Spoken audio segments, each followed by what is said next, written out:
是第121集不解释到底是什么的那一集的 Q&A。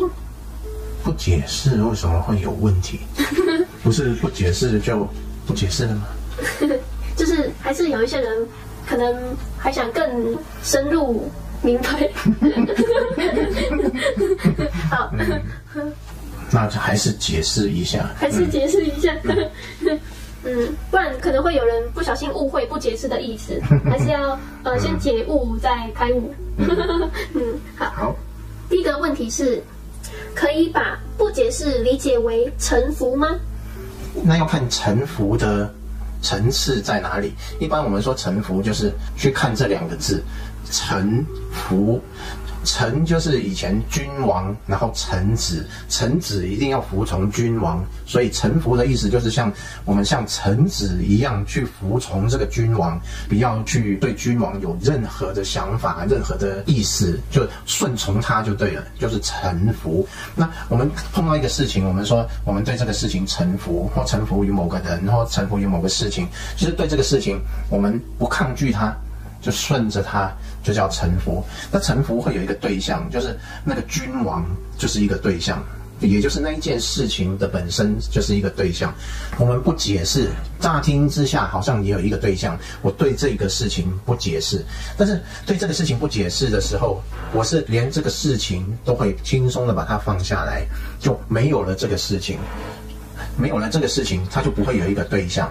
那臣服可能我还是会有一个对象，对这个对象臣服，那就是臣服。不解释是直接把整个事情完全都放下来。你说它是臣服的终极版也可以，它跟臣服还是有一点点区别，也就是连那个对象都会完全放开，就是这样子。那下一个问题，请问保持不解释的状态需要能量吗？或者对身体状态有要求吗？比如当人生病虚弱的时候，相比较健康的时候，会非常容易被念头带跑而难以保持不解释的状态吗？不解释的状态是这样，是不去管念头，不是要把念头停下来。念头就像外面的鸟叫声一样，车声一样，我们听到它，但是对它不要去解释它。念头来去也是一样，它来了就来了。如果你在不健康的时候念头会特别多，那没关系，念头多就让它多，它来来去去，你自由的让它来去，你不要去跟随它就好了。比如说，中午想吃什么呢？这个念头来了之后，然后你就不跟随它，不解释，然后这个念头就不见了。那不见呢，下一个念头又来，没关系，你不要去跟随它就好，但让念头自然的生灭，这样就可以达到不解释，不需要去跟着它就可以了。那需要能量吗？其实不需要能量，相反的是，当我们不解释的时候，这个我是不存在的，然后我不存在的时候，就自然而然成为了那个满满的能量，成为了那个整个空的能量，而不是我去融入满满的能量，是我不在了，然后自然而然就是那个空，就是那个能量，所以自然而然是会充满能量的，不会没有能量，就是这样。所以开悟能量还是在的，还是有能量。开悟不是我有能量，而是那个所有，是那个所有，就我不在的时候，变成了像 Lucy 那样吗？像 Lucy 那样，没错，可以这么说。所以那一部就是在诠释开悟的电影。那一部诠释了一些，但是它还是蛮个人化的。还是不够整体，不够完全的空，不够整体，对。对啊，毕竟如果太空，观众应该也看不懂，还是要有点个人一些画面啦。下一个问题，有人还是不明白，比如说看见墨子穿橙色的衣服，这个影片是绿色，好，那这里有墨子，还有绿色的衣服，那怎么才能把这个认知拿掉呢？你看见墨子，然后看见绿色的衣服，这就有两个解释，然后你就轻松的把这两个解释轻松的放下来，那你就看不到墨子了，也看不到绿色的衣服，然后这时候就不解释。当我们第一时间产生了解释之后，我们知道了自己解释，那我们就轻松的把解释放开来，眼前就什么也没有了，这就是不解释。不是说我一开始就能不解释，一开始解释是没有关系的，就是你知道了，你已经解释了眼前的现象，这时候你就可以对那个现象的解释轻松的放下来。就像我听到小鸟在叫，听到车在跑，听到了那个声音之后，我轻松的把那个鸟放下来，剩下的声音，那我再轻松的把声音放下来，它就什么也不是。就是这样，一层一层把你的解释轻松的放下来，直到你对眼前的现象或者听到的现象或闻到的现象都可以，直到没有了解释为止。这个就是不解释。所以单纯的碰到现象解释了，你就把那个解释轻松的放下，这样就好了。把墨子放下。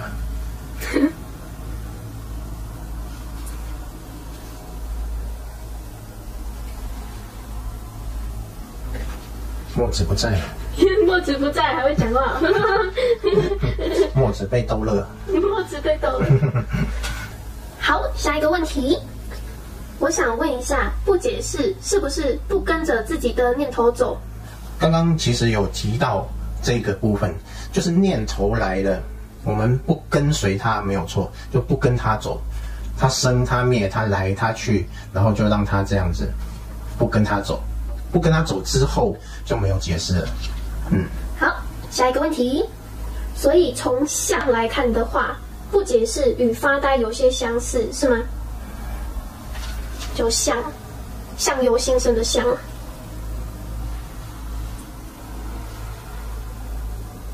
看到了吧？那我诠释发呆。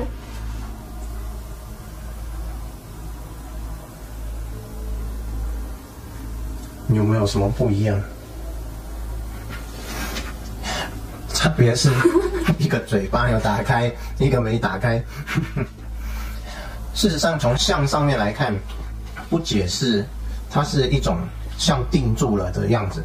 发呆有点涣散的感觉，就是好像眼神涣散，然后就是有点呆滞的感觉。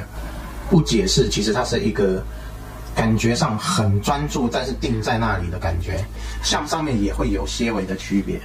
那会不会在发呆的时候不解释了，就定住了，就也有可能。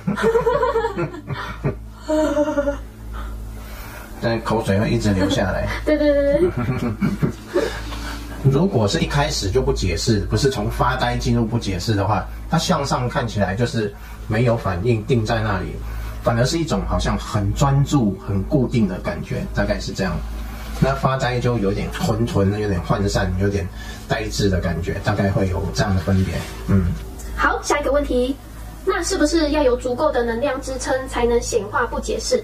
不解释就是足够的能量，足够到降服住五蕴，就如一个船大到足够抵掉了一般级别的风浪，造成船晃动。所以开悟和解脱应该是一个人具足足够的能量而显化出的状态，是吗？这个乍听之下好像是很有道理，但是其实那个能量不是个人具足的，也就是你的我到底小到什么程度，你的解释到底小到什么程度。当你的我不存在了，对世界的解释不存在，这时候无我无世界，这时候应该不能说你的能量，应该说能量是具足的。因为能量是整个虚空去支持的，不是你个人的，所以整个虚空的能量支持着这整个不解释的状态，然后五蕴这时候都不见了，它是一个能量极强的状态，没有错，它是一个圆满的，这整个虚空的能量，不是你一个人的能量。所以乍听之下能量要很强，听起来有道理，要去降服这个五蕴，但是降服五蕴的不是我去降服五蕴，而是虚空本来就没有五蕴的存在，所以虚空自然而然就降服了五蕴。当我不在，对世界的认知解释不在，这时候虚空降服了五蕴，就是这样。下一个问题，不解释跟不执着是否是相同的意思？有点不一样。不执着的意思是说，你知道有这么一个东西，知道有这么一个现象，但是我对这个现象没有很执着，我不执着这个现象，我知道它，但是我不抓取它，这个叫不执着。不解释是我连对它的认知都放掉，然后自然而然也没有执着可言，因为没有对象了，没有可执着的对象，那个对象没有了，这个叫做不解释。那不执着是说我知道有这个东西，但是我不抓取它，我没有紧紧的抓着它，叫做不执着。所以这个还是有点层次上的分别。不解释是更彻底的，它没有了对象，所以没有可执着的对象，自然而然也不可能执着。下一个问题，不解释就是停下分别心吧？停下所有的分别心没有错。停下分别心，对事物的分别，也就是对它的分别为 A 或者 B， 它是什么，这个就叫分别心。那停下分别心就是不解释，没有错。好，没有问题了。终于可以不解释了。终于可以不解释了。